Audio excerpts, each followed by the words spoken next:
आई हम गायक कलाकार अंकित सावन अब तमाम भोजपुरिया जहान के गोड़ छू के गोड़ लागत नहीं। आई आज वो शख्स वो हस्ती के सामने बैठल बनी, बैठला के बाद अच्छा आदमी के पसीना छूट जाला। गुरु तुल्य हमने के परम आदरणीय अंजनी सर जी तबला पे संगत करते नहीं, बेंजू पे हमने के हरेंद्र सर जी बानी। हम चाहब ऐसे आशीर्वाद प्यार अपने शिष्य के बनेले रही सब। आई यही नवरात्र के महीना में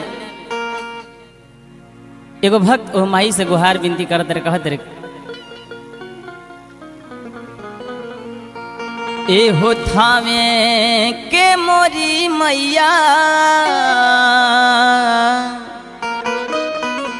तनी हो जान तू सहैया।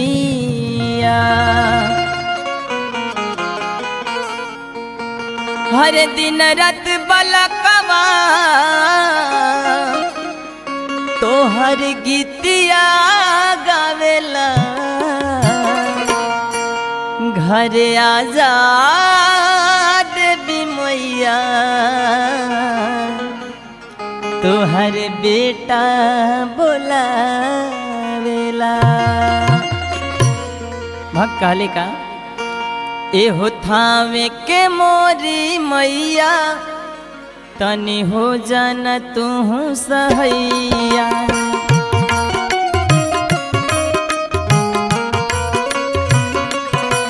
ए हो थावे के मोरी मैया तनी हो जान तू सहैया।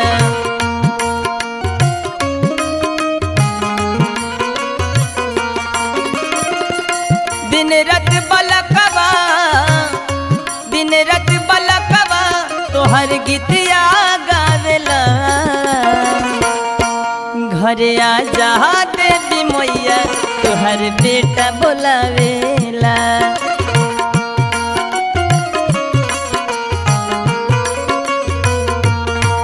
घरे आ जा देवी मैया तोहर बेटा बोलावेला।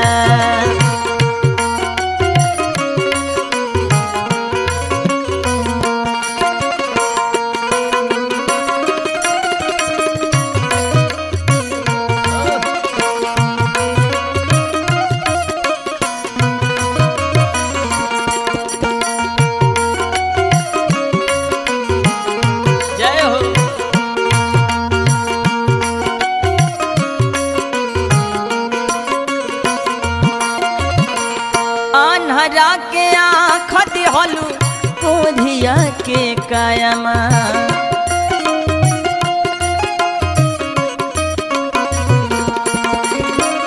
बाझना के पुत्र दिहलू गजबे तोहर मायामा।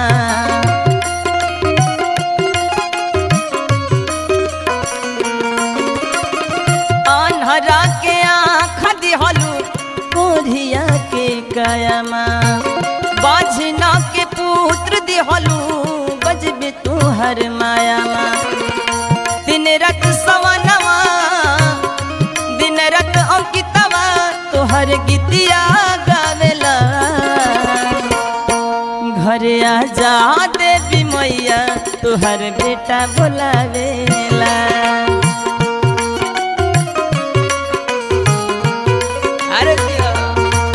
घरे आ जा देवी मैया तोहर बेटा बोलावेला।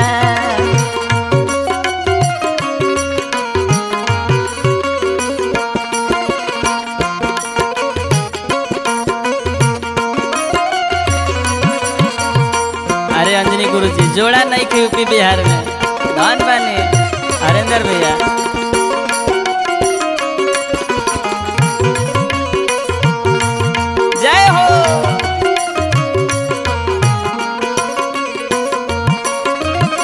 सातोरे बहिनिया के भैरव में भैया,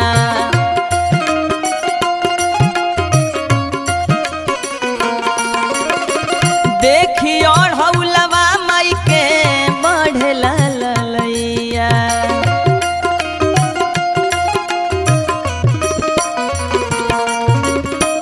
सातोरे बहिनिया के भैरव में भैया, देखी और हौलवा माई के बढ़े गावेला ललैया। दिन रात सवनवा तोहर गीतिया गावेला। घरे आ जा देवी मैया तोहर बेटा बोलावेला।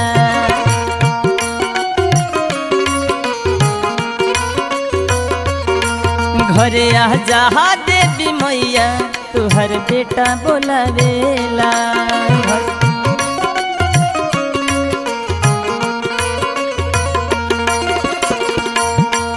एहो थावे के मोरी मैया तनी हो जाना तू सहैया।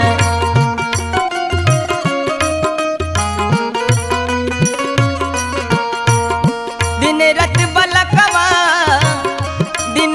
बलकवा तोहर गीतिया गावेला।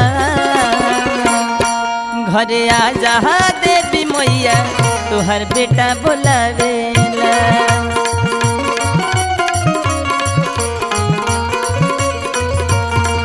घरे आ जा देवी मैया तोहर बेटा बोलावेला।